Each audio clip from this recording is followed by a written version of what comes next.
contactor. I think technically it's a 1.5, but it's a 1 pole. So this was bad. The way that we tested this is we had this wire here, that one right there, this brown and yellow one. We tested that one while it was off for the inside air handler, and it would turn on the air handler, wouldn't flip the fuse, which meant that the inside was good after the work that we did. So when we reconnected it back onto this old one that was right there, it would pop the fuse immediately. So that means we had a bad contactor. Putting the new one back in, the store only had a 2-pole, and as this is a 1-pole, the only really thing you have to do is, granted it's not super professional, but I had to jump that left side leg to basically get rid of that contactor spot.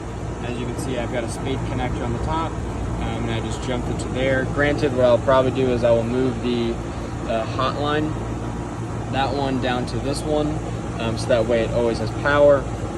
And then it would be just like this one, where the left side doesn't have a jump or doesn't have a contactor to pull in on it. Other than that, the outside unit's running great, and we should be good to go. All right. So the first thing that I made sure that this thermostat had batteries and was on and set to cool. Right now it's set to auto and cool. Behind this thermostat, it's cooling right now and it's hot as hell in this house. I'm not pulling it off. I took my multimeter, I tested the red and the yellow. I had 0 voltage. And then I did the blue and the yellow and the blue and the red, also had 0 voltage. So I came back out here.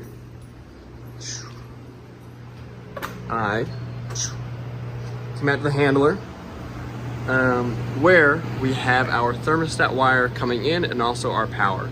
So the first thing I did is I made sure that we had power coming in. So I took the multimeter and I took it to here where the power comes in.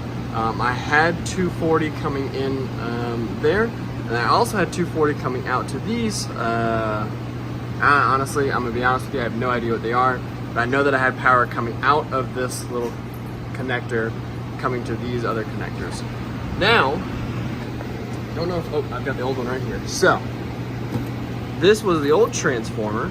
As you can see, it's a little hot looking, but, so it was placed like so, in the back over here.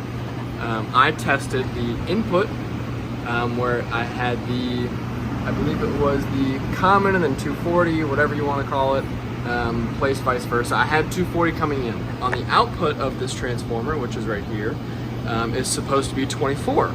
I had nothing coming out of that transformer at all. And it was quite warm to the touch. Granted, this is after I turned the power off. I touched it after I turned the power off. I was obviously had power on while I tested it with the voltmeter. So I went out, I replaced this transformer, and then once I did that, I turned everything back on. I immediately had this fuse blow, right? But the funny thing about that is, before I put in this 4 amp fuse, which it says down here on the wiring diagram, no greater than 5 amp fuse, there was a, oh, that's the wrong one. That's also for that I did blow myself. There was a 10 amp fuse in there, which if you read this and you can read English, you know that is wrong, which was also blown. So obviously I went right in the middle. Didn't really want to go to 3, didn't want to go to 5.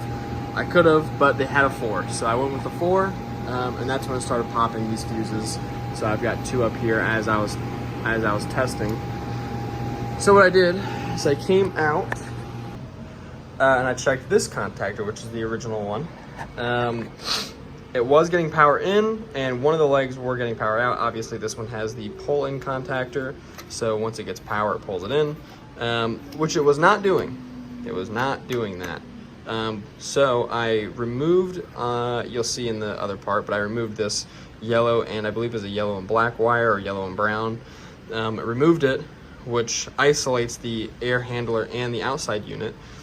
So the air handler turned on just fine, didn't blow any fuses. I turned everything off. I reconnected the contactor on this little spade over here.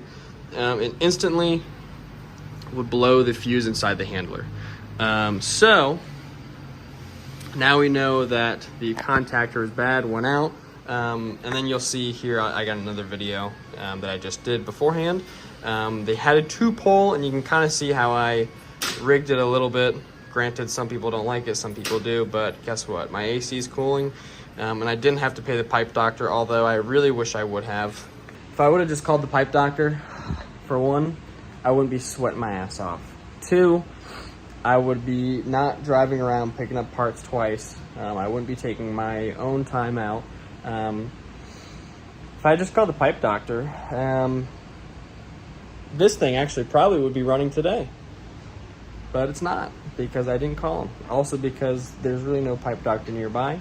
And I figured, the school of the Pipe Institute, the Doctor Institute, taught me well enough, I think, to fix it on my own. And I just kind of wanted to test it out, So that is exactly what I did. And with just a tad bit of Google, searching for parts, I figured it out by myself. So I'm going to give myself a little bit of a pat on the back there.